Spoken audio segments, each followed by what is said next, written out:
Sahabat misioner yang dikasih Tuhan, berjumpa lagi dengan kakak Eksa dalam Do Re Mi, doa dan renungan misioner bersama kami Paroki Santo Petrus dan Paulus Argapura, Kuskupan Jayapura. Pada hari ini, Sabtu, tanggal 26 bulan Juli tahun 2025, merupakan perayaan wajib Santo Yoakim dan Santa Ana, orang tua Santa Perawan Maria. Hari ini, sebelum kita memulai aktivitas kita masing-masing, mari kita bersama-sama merenungkan sabda Tuhan yang diambil dari Injil Matius bab 13 ayat 16 sampai dengan 17. Mari sebelum kita membaca, mendengar dan merenungkan sabda Tuhan, mari kita menandai diri kita dengan tanda kemenangan Kristus dan berdoa. Dalam nama Bapa, Putra, dan Roh Kudus. Amin. Allah Bapa dalam kerajaan sorga, puji dan syukur kami naikkan di hadirat-Mu untuk hari baru yang boleh kami peroleh saat ini. Terima kasih ya Tuhan untuk penyertaan-Mu selama istirahat malam kami. Terima kasih juga untuk nafas kehidupan yang masih kami dapat peroleh saat ini, sehingga pada pagi ini kami dapat bangun dengan tubuh yang sehat dan keadaan yang baik, dan mempersiapkan segala satu hal untuk melaksanakan tugas dan perusahaan-Mu hari ini. Bapa, sekarang kami hendak duduk diam, mendengar dan meresapkan sabda-Mu. Curahkan Roh Kudus-Mu ke dalam diri kami, agar setiap sabda yang kami dengar mampu kami laksanakan dan lakukan dalam tugas dan perusahaan kami sepanjang hari ini. Terpujilah nama-Mu, Bapa, Putra, dan Roh Kudus, kini dan sepanjang segala masa. Amin.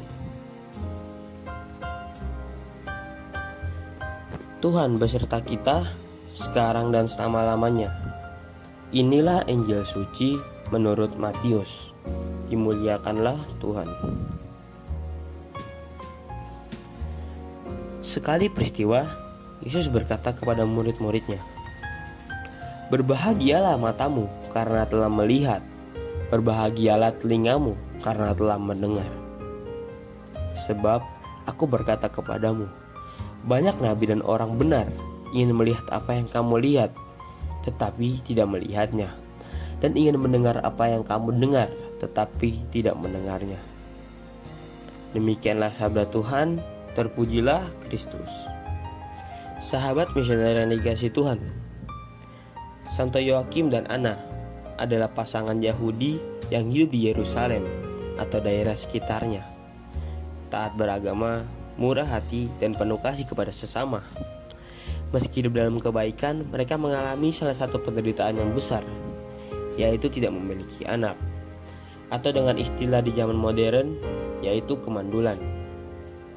Meski telah menikah selama bertahun-tahun, pada zaman itu kemandulan dianggap sebagai kutukan atau tanda tidak disukai Allah. Mereka dicemooh masyarakat, dan bahkan Santo Yoakim ditolak membawa persembahan ke bait Allah karena dianggap tidak diberkati. Karena sangat sedih, Yoakim pergi ke padang gurun selama 40 hari untuk berdoa dan berpuasa, memohon belas kasih Allah. Di rumah, Ana juga meminta, menangis dan berdoa terus-menerus. Kemudian seorang malaikat menampakkan diri kepada Ana dan berkata, "Ana, Tuhan telah mendengar doamu. Engkau akan mengandung dan melahirkan seorang anak perempuan, dan anak itu akan menjadi besar di hadapan Allah." Yoakim pun menerima penglihatan malaikat yang serupa. Ia kembali dari padang gurun dengan sukacita, dan Ana mengandung. Ana melahirkan Maria yang kelak menjadi perawan suci, Bunda Yesus Kristus. Sebagai bentuk syukur, Yoakim dan Ana mempersembahkan Maria ke bait Allah saat ia masih kecil, di mana ia tinggal dan dibesarkan dalam pelayanan Allah. Tradisi yang menjadi dasar pesta penyampaian Maria ke bait Allah pada 21 November. Untuk akhir hidupnya tidak banyak diketahui secara historis tentang masa tua Yoakim dan Ana. Namun dalam tradisi gereja, mereka dipandang wafat dalam damai setelah melihat buah doa dan kesetiaan mereka, seorang anak yang kelak menjadi Bunda Allah. Sahabat misioner yang dikasihi Tuhan, hari ini gereja merayakan peringatan wajib Santo Yoakim dan Santa Ana, orang tua Santa Perawan Maria dan kakek nenek Yesus. Meski kisah mereka tidak tercatat dalam Alkitab, Tapi tradisi suci gereja mengajarkan bahwa mereka adalah pasangan yang saleh, sederhana, dan setia dalam doa. Walau mereka mengalami penderitaan yang berat karena tidak dapat memiliki anak dalam waktu lama, mereka tidak kehilangan iman. Mereka masih memegang teguh rasa percaya dan kesetiaan kepada Allah. Mereka terus mencoba dan berusaha. Akhirnya Tuhan menganugerahkan mereka seorang putri, yaitu Maria, yang kelak menjadi bunda sang juru selamat. Dari mereka juga kita belajar bahwa kehidupan rohani dalam keluarga adalah akar yang kokoh bagi tumbuhnya orang-orang kudus. Pada Injil hari ini juga Yesus menyampaikan sabda Tuhan.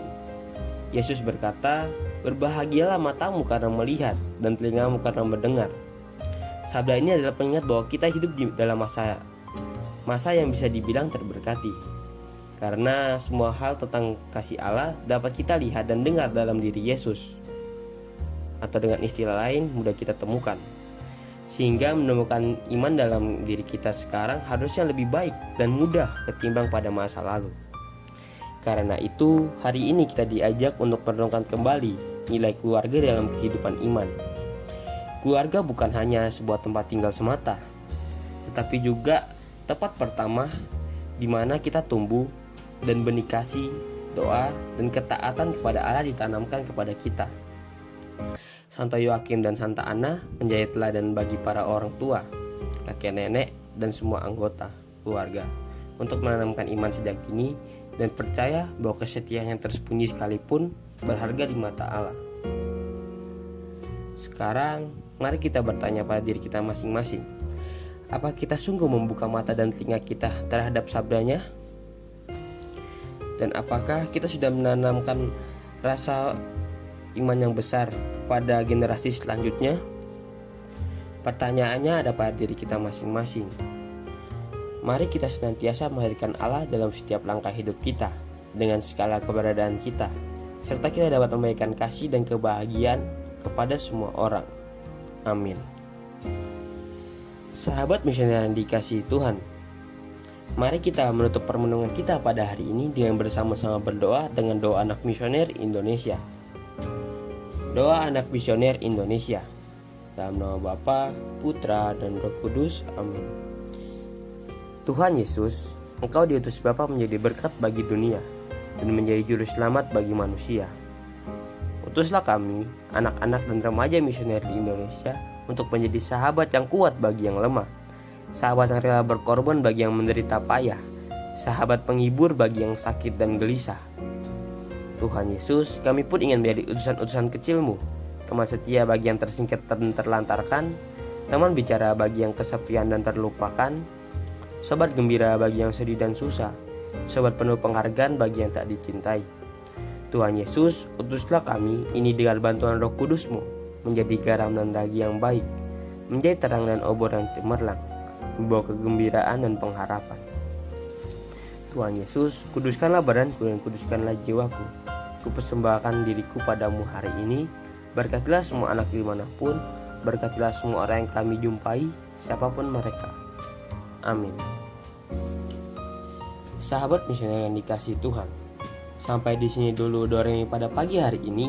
Semoga kita mau menjadi pelaku sabda Tuhan yang baik, dan semoga kita senantiasa dibimbing, dilindungi, dan diberkati oleh Allah Bapa yang Maha Kuasa. Dalam nama Bapa, Putra, dan Roh Kudus. Amin. Selamat beraktivitas pada hari ini. Sampai berjumpa kembali dalam Doremi selanjutnya. Tuhan Yesus memberkati kita.